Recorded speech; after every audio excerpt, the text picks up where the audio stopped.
My Social Studies Philosophy by Juana Ataalla. Social studies allows our students to explain relationships with other people, to institutions, and to the environment. It also equips them with knowledge and understanding of the past. By providing our students with the information, knowledge, skills, and attitudes, social studies prepare students to grow up as active, responsible, and reflective members of our society. As a social studies teacher, it is important for me to start off with analyzing the vision and goals for social studies in the Ontario curriculum. It is my responsibility as a teacher to ensure that my students become responsible, active citizens within the diverse communities to which they belong to, as well as becoming critically thoughtful and informed citizens who value an inclusive society. Students will have the skills they need to solve problems and communicate ideas and decisions about significant developments, events, and issues. The specific goals for our students include developing the ability to use the concepts of disciplinary thinking, building collaborative and cooperative working relationships, and developing the skills and attributes that are needed that they will then transfer to their own real-life experiences. There are specific goals listed for social studies that outline how students will achieve the goals and prepare them to realize the vision of the program. Here, students are working towards developing an understanding of responsible citizenship, the diversity within local, national, and global communities. They will learn to understand the interrelationships within and between the natural environment and human communities. Our students will also be using their own personal attributes to foster curiosity, which will enable them to investigate events, issues, and developments. Here are tools and strategies that have been incorporated as a necessary part of the learning to help students achieve the vision for learning in social studies elementary curriculum. This figure illustrates the interrelationship between these tools and strategies that we just mentioned. As a teacher, I must include these goals, vision, and the citizenship framework into the classroom. I must put together the big ideas, framing questions, overall expectations, and specific questions using the inquiry process and the spatial skills throughout my lessons, as well as applying the concepts of disciplinary thinking in order to achieve the goals of having my students all become responsible, active citizens. The Citizen Education Framework brings together the main elements of citizenship education, which includes the 4 pillars. Starting with active participation, it is critically important for me as a teacher to provide lessons where students build positive relationships with diverse individuals and voice their own opinions on matters. Second, I must give time for students to gain sense of personal identity as a member of various communities, where they learn to identify and develop their sense of connections to local, national, and global communities. We also need to look at students' attributes, including their own character traits, values, and habits of mind, where they demonstrate self-respect, respect for others, and the ability to work in a collaborative and critically thoughtful manner. Lastly, structures. For students to develop an understanding of political, economic, and social institutions and how they affect their lives.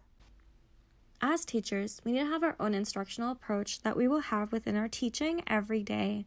The Ontario curriculum sets out the components of the inquiry process, which allows students to investigate and to communicate their findings about significant events, developments, and issues.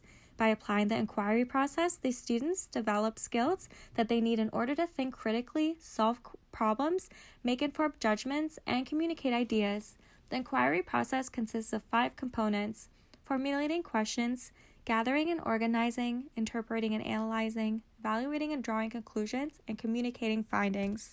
This is a picture of how I would set up my own social studies classroom. In my practicum, I was placed in a grade 3 classroom. This is a similar setup that we had, which helps students in working inclusively with each other.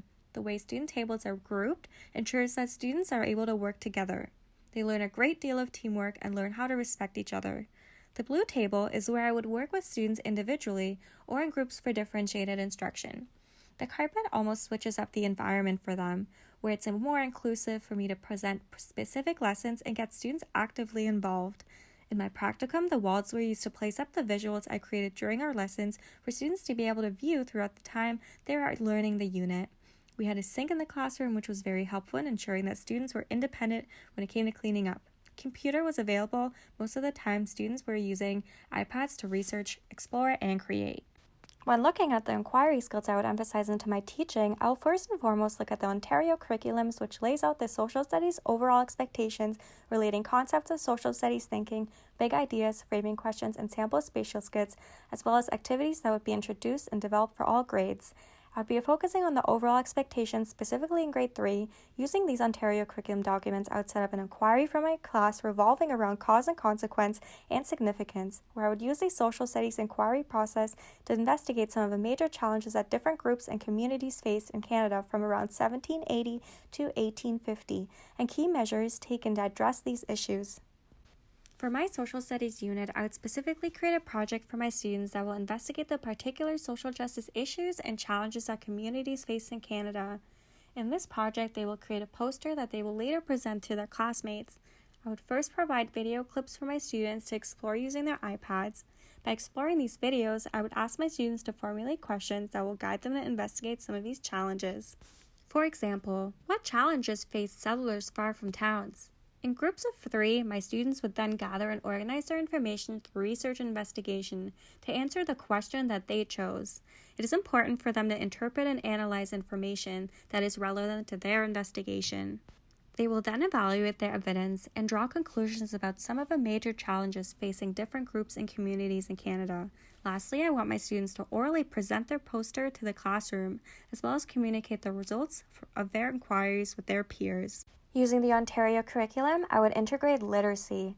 My students would be writing their information on their posters, where students will establish a personal voice in their writing and identify theirs and other points of view.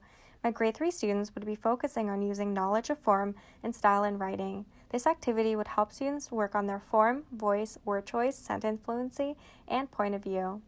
Since my students are also presenting, they will be working on their oral communication as listed in the Ontario curriculum.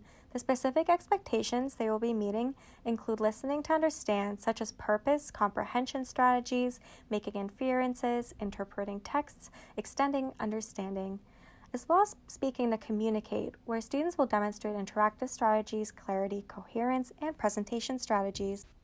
The Virtual Learning Commons website of the Waterloo Catholic District School Board has excellent videos for grade 3 students about communities in Canada from 1780 to 1850.